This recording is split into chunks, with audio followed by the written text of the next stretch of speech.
وطروں کے متعلق اکثر دوست سوال کر رہے ہیں کہ وطروں کی ادائیگی کا صحیح طریقہ کیا ہے۔ تو سب سے پہلی گزارش یہ ہے کہ تین وطر اکٹھے ایک ہی سلام کے ساتھ پڑھنے ثابت نہیں ہیں، یعنی کسی بھی صحیح مرفوع روایت سے تین وطر ایک ہی سلام کے ساتھ پڑھنے ثابت نہیں۔ اس موضوع پر جتنی بھی روایات ہیں سب کی سب ضعیف ہیں، کوئی ایک بھی صحیح روایت صحیح حدیث میں موجود نہیں جس سے تین وطر اکٹھے ایک ہی سلام سے پڑھنے کا جواز ہمیں معلوم ہو۔ بلکہ بعض روایات میں ایک راوی ہے قتادہ، وہ مدرس ہے۔ اس طرح دیگر جو روایات ہیں ان میں بھی کچھ نہ کچھ ضعف ہے، تو صحیح روایت سے تین وطر ایک ہی سلام کے ساتھ پڑھنے ثابت نہیں۔ تو صحیح طریقہ یہ ہے کہ 2 رکعتیں ادا کی جائیں اور 2 رکعتوں کی ادائیگی کے بعد سلام پھیر دیا جائے اور پھر 1 رکعت الگ سے ادا کی جائے۔ اس کی دلیل صحیح ابن حبان میں موجود ہے۔ صحیح ابن حبان میں ہے کہ رسول اللہ صلی اللہ علیہ وآلہ وسلم 3 وطر اس انداز سے ادا کرتے، یفصل بین الشفع والوطر بتسلیم۔ رسول اللہ صلی اللہ علیہ وسلم جفت اور طاق کے درمیان سلام کے ساتھ فاصلہ کرتے، یعنی جفت 2 رکعات ادا کرتے، درمیان میں سلام پھیرتے، پھر 1 رکعت ادا کرتے، یعنی آپ جفت 2 اور وطر یعنی طاق کو سلام کے ساتھ جدا کرتے۔ تو سب سے پہلی بات تو یہ ہے کہ 3 وطر ایک سلام سے پڑھنے ثابت نہیں۔ دوسری بات یہ ہے کہ اگر کوئی شخص 3 وطر پڑھنا چاہتا ہے وہ پہلے 2 رکعتیں ادا کرے اور سلام پھیر دے، پھر 1 رکعت ادا کرے۔ یہ طریقہ صحیح ابن حبان میں بھی ہے، اور پھر اسی طرح صحیح مسلم میں بھی ایک حدیث ہے کہ رسول اللہ صلی اللہ علیہ وسلم رات کی نماز قیام رمضان، قیام اللیل سے کہہ رہے ہیں یا صلاۃ التراویح کہہ رہے ہیں یا صلاۃ الوتر کہہ رہے ہیں، رسول اللہ صلی اللہ علیہ وآلہ وسلم 11 رکعات ادا کرتے، یسلم بین کل رکعتین۔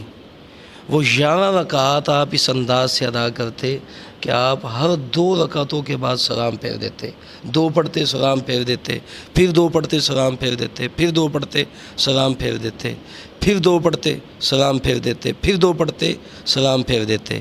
اس انداز سے آپ 10 رکعات ادا کرتے۔ وَيُوتِرُ بِوَاحِدَةٍ۔ صحیح مسلم کے یہ الفاظ ہیں، صحیح مسلم حدیث کی صحیح ترین کتاب ہے۔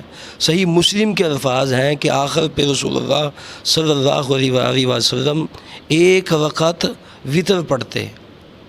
تو صحیح مسلم اور صحیح ابن حبان ان دونوں روایات سے یہ بات واضح ہے کہ اگر کوئی شخص 3 رکعات وطر ادا کرنا چاہتا ہے تو وہ 2 رکعتیں ادا کرے، پھر سلام پھیر دے، پھر 1 رکعت الگ سے ادا کرے۔ پھر صلاۃ الوتر کے متعلق ایک بات یہ بھی ذہن نشین کر لیں کہ صلاۃ الوتر میں قنوت وتر قبل از رکوع یعنی رکوع سے پہلے پڑھنا ثابت ہے۔ اس کی دلیل سنن نسائی اور سنن ابن ماجہ میں ہے۔ سنن ابن ماجہ کے اور سنن نسائی کے واضح الفاظ ہیں، یقنط قبل الرکوع۔ رسول اللہ صلی اللہ علیہ وآلہ وسلم صلاۃ وتر میں رکوع سے قبل قنوت کرتے۔ رہا رکوع کے بعد قنوت کرنا، یہ کسی بھی صحیح حدیث سے ثابت نہیں ہے۔ مستدرک حاکم اور بہقی کی ایک روایت پیش کی جاتی ہے جس میں قنوت وتر رکوع کے بعد پڑھنے کا ذکر ہے۔ اس روایت میں فضل بن محمد بن مسیب الشعرانی ضعیف ہے، کذاب ہے، غازی قسم کا شیعہ ہے۔ کیا؟ ہاں، یہ بھی میں بتاتا ہوں۔ قنوت نازلہ اور قنوت وتر میں فرق ہے۔ قنوت وتر جو ہے یہ رکوع سے پہلے ہے، اور قنوت نازلہ جو ہے یہ رکوع کے بعد ہے۔ قنوت وتر میں ہاتھ اٹھانے کتاب و سنت سے ثابت نہیں۔ قنوت نازلہ میں ہاتھ اٹھانے رسول اللہ صلی اللہ علیہ وآلہ وسلم سے ثابت ہیں۔ پھر اسی طرح قنوت وتر میں آمین آمین کہنا، یعنی امام جب دعائیں پڑھ رہا ہو اس پر آمین آمین کہنا کتاب و سنت سے ثابت نہیں، جبکہ قنوت ناظرہ میں امام کی دعاؤں پر آمین آمین کہنا ثابت ہے۔ یہ بات ذہن میں رکھیں کہ قنوت وتر الگ نماز ہے، قنوت ناظرہ الگ نماز ہے۔ بعض دوست قنوت وتر اور قنوت ناظرہ کو ایک نماز بنانے کی کوشش کرتے ہیں، یہ طریق درست نہیں ہے۔ تو میں یہ گزارش کر رہا تھا کہ قنوت وتر بعد از رکوع پڑھنے کا جس حدیث میں ذکر ہے وہ مستدرک حاکم میں ہے، بہقی میں ہے۔ اس روایت میں فضل بن محمد بن مسیب الشعرانی وہ ضعیف راوی ہے، کذاب راوی ہے، غاری قسم کا شیعہ تھا۔ افسوس ہے کہ غازی قسم کا شیعہ راوی، کذاب راوی، اس کی روایت پہ ہم اعتماد کرتے ہوئے رکوع کے بعد قنوت وتر پڑھنے پر مصر ہیں، اور رکوع کے بعد قنوت وتر پڑھنے پر مصر ہی نہیں بلکہ اس طریقے کو بہت زیادہ ترویج دیتے ہیں۔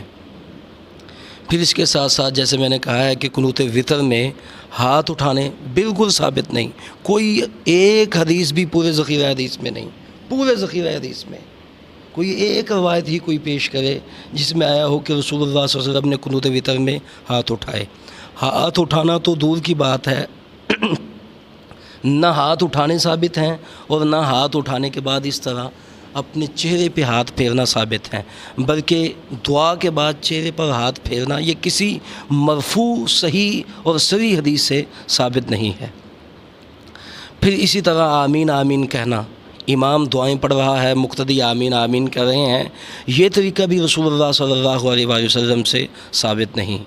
حسن بن علی رضی اللہ تعالیٰ عنہ کو رسول اللہ صلی اللہ علیہ وسلم نے قنوت وتر کا طریقہ سکھایا۔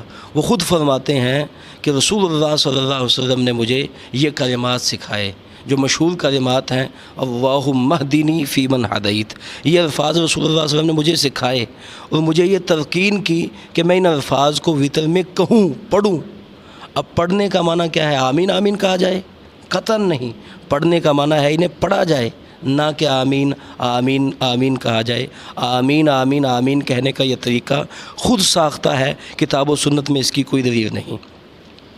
پھر اسی طرح ایک اور بات ذہن میں رکھیں، قنوت وتر میں یہ جو الفاظ ہم نے خود شامل کر دیے ہیں، نستغفرک ونتوب الیک وصلی اللہ علی النبی، پورے ذخیرہ حدیث میں یہ اللہ کے فضل سے ہمارا یہ چیلنج ہے، پورے ذخیرہ حدیث میں آپ یہ الفاظ نہیں دکھا سکتے۔ رسول اللہ صلی اللہ علیہ وآلہ وسلم نے جو قنوت وتر کے الفاظ سکھائے ہیں ان میں یہ الفاظ ہے ہی نہیں، نستغفرک ونتوب الیک۔ کہاں سے آ گئے یہ؟ کس نے داخل کیے؟ کوئی اور داخل کر دے، ہم بدعتی کا فتویٰ جو ہے وہ اس پر عائد کر دیتے ہیں، ہم خود اپنی مرضی سے جو چیز چاہے شامل کرتے رہیں۔ نستغفرک ونتوب الیک یہ الفاظ کتاب و سنت میں ہے ہی نہیں۔ اسی طرح وصلی اللہ علی النبی یہ الفاظ بھی کتاب و سنت سے ثابت نہیں ہے، یہ الفاظ بھی کسی مرفوع صحیح اور صریح حدیث سے ثابت نہیں ہے۔ اللہ تعالیٰ سے دعا ہے کہ اللہ تعالیٰ ہم سب کو حق بات سمجھنے کی توفیق عطا فرمائے۔